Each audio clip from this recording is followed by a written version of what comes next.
എല്ലാവർക്കും news first മലയാളത്തിന്റെ പുതിയ വീഡിയോയിലേക്ക് സ്വാഗതം. ക്രിക്കറ്റ് ലോകത്തെ ഏറ്റവും പുതിയ വാർത്തകൾ ആദ്യമേ അറിയാൻ ഈ ചാനൽ മറക്കാതെ സബ്സ്ക്രൈബ് ചെയ്യുക. ക്രിക്കറ്റ് ആരാധകർ ആകാംക്ഷയോടെ കാത്തിരുന്ന നിമിഷം ഒടുവിൽ അവസാനിച്ചിരിക്കുകയാണ്. ദുബായിലെ ചരിത്രപ്രസിദ്ധമായ ക്രിക്കറ്റ് സ്റ്റേഡിയത്തിൽ ഏഷ്യാ കപ്പ് 2025 ഫൈനൽ മഹാപോരാട്ടത്തിനായി ഇന്ത്യയും പാകിസ്ഥാനും നേർക്കുനേർ വന്നപ്പോൾ കണ്ടത് തീ പാറുന്ന പോരാട്ടമായിരുന്നു.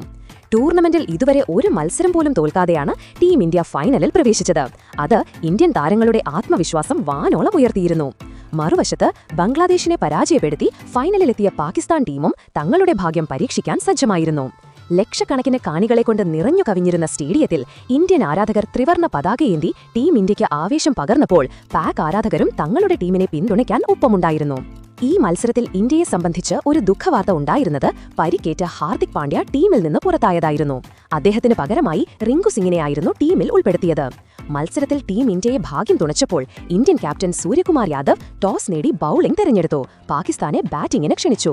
ഈ ഫൈനൽ മത്സരം ഇരു ടീമുകൾക്കും വെറുമൊരു ക്രിക്കറ്റ് മത്സരമായിരുന്നില്ല, അതൊരു വലിയ യുദ്ധം തന്നെയായിരുന്നു. കൃത്യം 8 മണിയോടെ ക്രിക്കറ്റ് മഹാസംഗ്രാം ആരംഭിച്ചപ്പോൾ പാകിസ്ഥാനു വേണ്ടി ഫഖർ സമാനും ഒപ്പം സാഹിബ് സാദ ഫർഹാനും ഓപ്പണിംഗിനായി ക്രീസിലെത്തി. ടീമിന് മികച്ച തുടക്കം നൽകാനുള്ള ഉത്തരവാദിത്തം ഈ കൂട്ടുകെട്ടിനായിരുന്നു. ഇന്ത്യയ്ക്ക് വേണ്ടി ആദ്യ ഓവറുമായി ശിവം ദുബെ മികച്ച ബൌളിംഗ് കാഴ്ചവെച്ചു. ഫർഹാന് ശിവമിന്റെ പന്തുകൾ മനസ്സിലാക്കാൻ പ്രയാസമായി. കഴിഞ്ഞ 2 മത്സരങ്ങളിലും ഇന്ത്യയോട് തോറ്റതിനാൽ പാക് ടീമിന് അല്പം ഭയം കൂടുതലായിരുന്നു. എന്നാൽ ഓവറിലെ 5-ാം പന്തിൽ ഫർഹാൻ ശക്തമായി പ്രഹരിച്ച് ബൗണ്ടറി നേടി പാകിസ്ഥാന്റെ അക്കൗണ്ട് തുറന്നു. ആദ്യ ഓവറിൽ ശിവം ദുബെ 1 റൺസ് മാത്രമാണ് വഴങ്ങിയത്. രണ്ടാമത്തെ ഓവറിൽ ക്യാപ്റ്റൻ സൂര്യകുമാർ യാദവ് ജസ്പ്രീത് ബുംറയെ പന്തേൽപ്പിച്ചു. സ്ട്രൈക്കിൽ ഫഖർ സമാൻ. ഓവറിലെ 4-ാം പന്തിൽ ഫർഹാൻ പന്ത് ലോങ് ഓൺ ദിശയിലേക്ക് തട്ടിയിട്ടു. പന്ത് അതിവേഗം ബൗണ്ടറിയിലേക്ക് കുതിച്ചെങ്കിലും റിങ്കു സിംഗിന്റെ മികച്ച ഫീൽഡിംഗ് കാരണം 4 റൺസ് രക്ഷിച്ചു. എങ്കിലും ഫർഹാൻ 2 റൺസ് ഓടി സ്ട്രൈക്ക് നിലനിർത്തി. അടുത്ത പന്തിൽ ഫർഹാൻ ആഞ്ഞടിച്ച ഒരു ബൗണ്ടറി നേടി പാക് സ്കോർ ഉയർത്തി. ഈ ഓവറിൽ ബുംറ 7 റൺസ് വിട്ടുകൊടുത്തു. 2 ഓവർ അവസാനിക്കുമ്പോൾ വിക്കറ്റ് നഷ്ടമില്ലാതെ 11 റൺസ്. 3-ാം ഓവറിൽ ശിവം ദുബെ അപകടകരമായ ബൌളിംഗ് തുടർന്നു.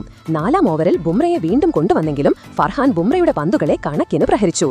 ആദ്യ പന്തിൽ തന്നെ ബൗണ്ടറി, പിന്നാലെ 3-ാം പന്തിൽ ലെഗ് സൈഡിലേക്ക് ഗഗൻചുംബിയായ ഒരു സിക്സറും പറത്തി. ഈ ഓവർ ഇന്ത്യക്ക് ചെറിയ തിരിച്ചടിയായി 13 റൺസാണ് ബുംറ വിട്ടുകൊടുത്തത്. 5-ാം ഓവറിൽ സൂര്യകുമാർ യാദവ് സ്പിന്നർ വരുൺ ചക്രവർത്തിക്ക് പന്ത് നൽകി. വരുൺ തന്റെ അപകടകരമായ ബൌളിംഗിലൂടെ 2 ബാറ്റ്സ്മാൻമാരെയും അമ്പരപ്പിച്ചു. ഫർഹാനും ഫഖർ സമാനും വിക്കറ്റ് നഷ്ടപ്പെടുത്താതെ ശ്രദ്ധയോടെ കളിച്ചു. ഈ ഓവറിൽ വരുൺ ചക്രവർത്തി 5 റൺസ് മാത്രമാണ് വിട്ടുകൊടുത്തത്. 5 ഓവർ അവസാനിക്കുമ്പോൾ വിക്കറ്റ് നഷ്ടമില്ലാതെ 37 റൺസ്. പവർ പ്ലേയുടെ അവസാന ഓവറിൽ അക്സർ പട്ടേൽ പന്തെറിയാനെത്തി. ഓവറിലെ അവസാന പന്തിൽ ഫർഹാൻ ഓഫ് സൈഡിലേക്ക് ബൗണ്ടറി നേടി. പവർ പ്ലേ അവസാനിക്കുമ്പോൾ പാകിസ്ഥാൻ വിക്കറ്റ് നഷ്ടമില്ലാതെ 42 റൺസ് എടുത്തു. 7-ാം ഓവറിൽ സ്പിൻ മാന്ത്രികൻ കുൽദീപ് യാദവിനെ ക്യാപ്റ്റൻ കൊണ്ടുവന്നു. ഓവറിലെ അവസാന പന്തിൽ ഫർഹാൻ 87 മീറ്റർ സിക്സർ നേടി പാക് സ്കോർ റോക്കറ്റ് പോലെ ഉയർത്തി. 7 ഓവർ അവസാനിക്കുമ്പോൾ വിക്കറ്റ് നഷ്ടമില്ലാതെ 56 റൺസ് എടുത്തു. ഫർഹാൻ അർദ്ധ സെഞ്ചുറിക്കായി നീങ്ങുകയായിരുന്നു. 9-ാം ഓവറിൽ കുൽദീപ് യാദവിനെതിരെ ഫഖർ സമാൻ സിക്സർ പറത്തി. 4-ാം പന്തിൽ ഫർഹാൻ മിഡ് ഓഫിന്റെ ദിശയിലേക്ക് തട്ടിയിട്ട് 2 റൺസ് ഓടി നേടി. ഇതോടെ 35 പന്തുകളിൽ അദ്ദേഹം തന്റെ അർദ്ധ സെഞ്ചുറി പൂർത്തിയാക്കി. കഴിഞ്ഞ തവണ ഇന്ത്യക്കെതിരെ അർദ്ധ സെഞ്ചുറി നേടിയപ്പോൾ തോക്കെടുത്ത് ആഘോഷിച്ചത് വിവാദമായിരുന്നു. ICCയുടെ താക്കീത് ലഭിച്ചതിനാൽ ഇത്തവണ അദ്ദേഹം വിവാദപരമായ ആഘോഷങ്ങളൊന്നും നടത്തിയില്ല. 9 ഓവർ അവസാനിക്കുമ്പോൾ വിക്കറ്റ് നഷ്ടമില്ലാതെ 77 റൺസ് എടുത്തു. വിക്കറ്റ് വീഴ്ത്താൻ കഴിയാത്തത് ക്യാപ്റ്റൻ സൂര്യകുമാറിനെ വിഷമിപ്പിച്ചു. 10-ാം ഓവറിൽ വരുൺ ചക്രവർത്തിക്ക് ക്യാപ്റ്റൻ വീണ്ടും പന്ത് നൽകി. ഓവറിലെ 3-ാം പന്തിൽ ഫർഹാൻ ബൗണ്ടറി നേടി. എന്നാൽ അതിന്റെ പ്രതികാരം വരുൺ അടുത്ത പന്തിൽ തന്നെ വീട്ടി. ഓവർ കോൺഫിഡൻസോടെ ഷോട്ട് കളിക്കാൻ ശ്രമിച്ച ഫർഹാനെ മിഡ് ഓഫിൽ തിലക് വർമ്മ അനായാസം ക്യാച്ചെടുത്തു.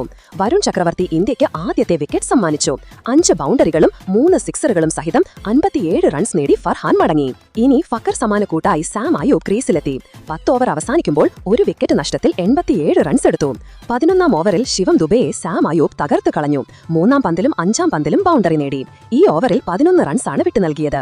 പാക് സ്കോർ 98 വെത്തി. 13-ാം ഓവറിൽ കുൽദീപ് യാദവ് വീണ്ടും ആക്രമണം തുടങ്ങി. ഓവറിലെ 5-ാം പന്തിൽ സാം അയൂബിനെ വീഴ്ത്തി പാകിസ്ഥാന്റെ 2ാമത്തെ വിക്കറ്റ് സ്വന്തമാക്കി. വലിയ ഷോട്ടിന് ശ്രമിച്ച അയൂബിന്റെ ക്യാച്ച് ജസ്പ്രീത് ബുംറ ഗംഭീരമായി എടുത്തു. അയൂബ് 14 റൺസുമായി നിരാശയോടെ മടങ്ങി. പുതിയ താരം മുഹമ്മദ് ഹാരിസ് ക്രീസിലെത്തി. അടുത്ത ഓവറിൽ അക്സർ പട്ടേൽ ഹാരിസിനെ റിങ്കു സിംഗിന്റെ കൈകളിലെത്തിച്ച് പാകിസ്ഥാന് 3-ാം പ്രഹരം നൽകി. ഹാരിസ് 0-ന് പുറത്തായി. 15-ാം ഓവറിൽ ഫക്കർ സമാൻ വരുൺ ചക്രവർത്തിയുടെ പന്തിൽ ബൗണ്ടറിക്ക് ശ്രമിച്ചെങ്കിലും പന്ത് നേരെ കുൽദീപ് യാദവിന്റെ കൈകളിലെത്തി. പാകിസ്ഥാന്റെ മറ്റൊരു പ്രധാന ബാറ്റ്സ്മാനും വീണു. 46 റൺസ് എടുത്ത ഫക്കർ സമാന് അർദ്ധ സെഞ്ചുറിക്ക് 4 റൺസ് അകലെ വെച്ച് മടങ്ങേണ്ടി വന്നു. പിന്നാലെ അക്സർ പട്ടേൽ അടുത്ത ഓവറിൽ ഹുസൈൻ തലാത്തിനെ സഞ്ജു സാംസന്റെ കൈകളിലെത്തിച്ച് പാകിസ്ഥാന് 5-ാം പ്രഹരം നൽകി. 16 ഓവർ അവസാനിക്കുമ്പോൾ 5 വിക്കറ്റ് നഷ്ടത്തിൽ 133 റൺസ്. പിന്നാലെ 17-ാം ഓവറിൽ കുൽദീപ് യാദവ് തന്റെ തകർപ്പൻ ബൌളിംഗ് തുടർന്നു. ഷഹീൻ അഫ്രീദിയെ LBWയിൽ കുരുക്കി പുറത്താക്കി. അഫ്രീദി 0-ന് മടങ്ങി. തുടർന്ന് വന്ന ഫഹീം അഷ്റഫിനെയും കുൽദീപ് യാദവ് വീഴ്ത്തി. 17 ഓവർ അവസാനിക്കുമ്പോൾ 8 വിക്കറ്റ് നഷ്ടത്തിൽ 134 റൺസ്. പാകിസ്ഥാൻ ചീട്ടുകൊട്ടാരം പോലെ തകരുകയായിരുന്നു. 18-ാം ഓവറിൽ ജസ്പ്രീത് ബുംറ ഹാരിസ് റൌഫിനെ ക്ലീൻ ബൌൾഡാക്കി.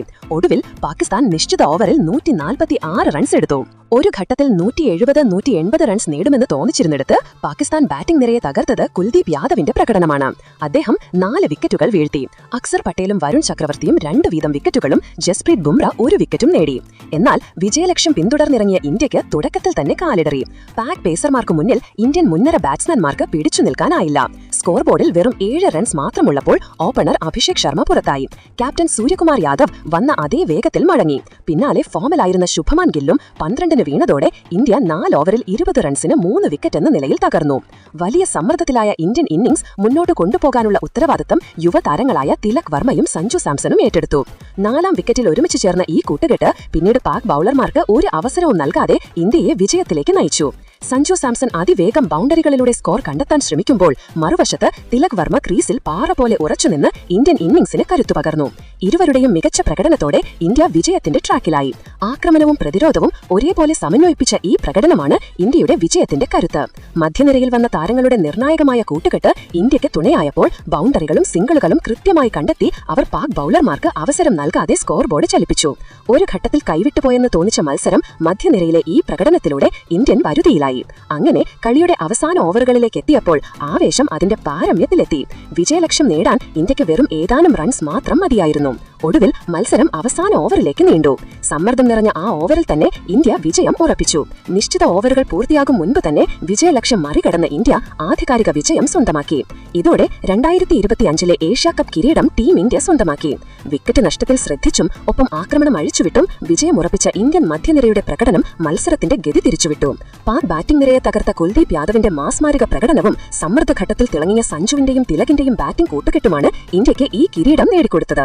ടൂർണമെന്റിലുടനീളം ഒരു മത്സരം പോലും തോൽക്കാതെ നേടിയ ഈ കിരീടം ഇന്ത്യൻ ക്രിക്കറ്റിന്റെ ശക്തി വിളിച്ചോതുന്നു.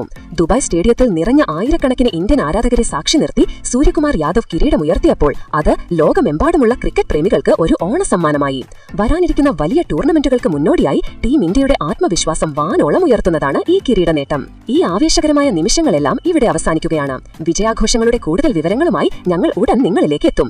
എന്തായാലും ഇന്നത്തെ ഇന്ത്യയുടെ പ്രകടനത്തെപ്പറ്റി നിങ്ങൾക്കെന്ത് തോന്നുന്നു? ഈ ഇന്ത്യൻ ടീം ലോകോത്തര നിലവാരത്തിൽ 1-ാം സ്ഥാനത്ത് അർഹരാണോ? നിങ്ങളുടെ അഭിപ്രായങ്ങൾ താഴെ കമന്റ് ചെയ്യുക. അപ്പോൾ ഇത്തരം ആവേശകരമായ ക്രിക്കറ്റ് വാർത്തകൾക്കായി ഈ ചാനൽ മറക്കാതെ സബ്സ്ക്രൈബ് ചെയ്യുക.